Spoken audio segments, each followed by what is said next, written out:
লোহিত সাগরে অবস্থিত মার্কিন বিমানবাহী রণতরী ইউএসএস হ্যারি এস ট্রুম্যান ও ইউএসএস কার্ল ভিনসন থেকে প্রায় প্রতিদিনই হুথিকে লক্ষ্য করে ইয়েমেনে বিমান হামলা চালাচ্ছে যুক্তরাষ্ট্র। প্রচুর বেসামরিক নাগরিক হতাহতও হচ্ছেন। হুথির কয়েকজন নেতাও নিহত হয়েছেন বলে দাবি যুক্তরাষ্ট্রের। কিন্তু তাতেও জন্য পোষাচ্ছে না যুক্তরাষ্ট্রের, কেননা হুথি শক্ত প্রতিরোধ গড়ে তুলছে ক্রমশ। নিজের আকাশ প্রতিরক্ষা ব্যবস্থা দিয়ে বিমান হামলা ঠেকানোর চেষ্টা করছে। একই সঙ্গে লোহিত সাগরে অবস্থান করা মার্কিন দুই রণতরীর দিকে প্রায় প্রতিদিনই ড্রোন এবং ক্রুজ ও ব্যালিস্টিক ক্ষেপণাস্ত্র হামলা চালাচ্ছে। এই হামলায় অংশ নিচ্ছে হুথির ড্রোন বাহিনী, ক্ষেপণাস্ত্র বাহিনী ও নৌবাহিনী। এখন হুথিকে পাকড়াও করতে ইয়েমেনের পশ্চিমা বিশ্ব সমর্থিত বাহিনীকে প্রস্তুত করছে যুক্তরাষ্ট্র। তার ইচ্ছা স্থল অভিযান চালাবে এই বাহিনীর সমন্বয়ে। হুথিও কি আর বসে থাকে? তারাও চ্যালেঞ্জ ছুঁড়ে দিয়েছে যুক্তরাষ্ট্রকে। স্থলযুদ্ধের জন্য নিজেদেরকে তৈরি করার একটি ভিডিও প্রকাশ করে যেন বলছে, আসো দেখি কে জেতে। ভিডিওতে দেখা যাচ্ছে মুখোমুখি যুদ্ধের জন্য, এমনকি হাতাহাতির লড়াইয়েও নিজেদেরকে তৈরি করছে হুথি।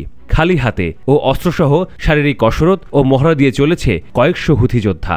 বিভিন্ন গণমাধ্যম বলছে, ইয়েমেনের পশ্চিম ঘেঁষা বাহিনীকে যুক্তরাষ্ট্র গোয়েন্দা তথ্য, প্রয়োজনীয় অস্ত্র ও সরঞ্জাম দিয়ে সহায়তার পাশাপাশি নিজেদের বিশেষ বাহিনী নামাবে ইয়েমেনের মাটিতে। কূটনৈতিক বিশ্লেষকরা মনে করেন, বিমান হামলা চালিয়ে কাঙ্ক্ষিত লক্ষ্যে পৌঁছতে পারছে না যুক্তরাষ্ট্র, অর্থাৎ হুথিকে সহজে দমন করা যাচ্ছে না।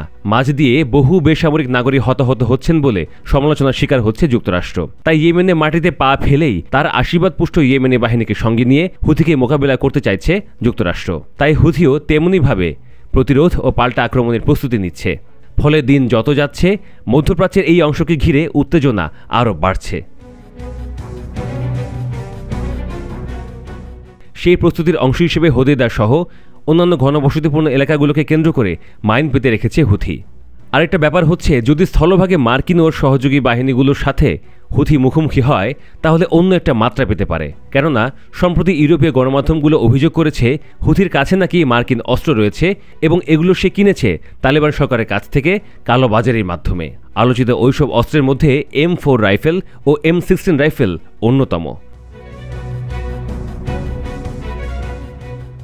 মধ্যপ্রাচ্যের গণমাধ্যমগুলো বলছে, হুথির বিরুদ্ধে যুক্তরাষ্ট্রের লড়াই থামাতে বিভিন্ন পক্ষ কাজ করছে।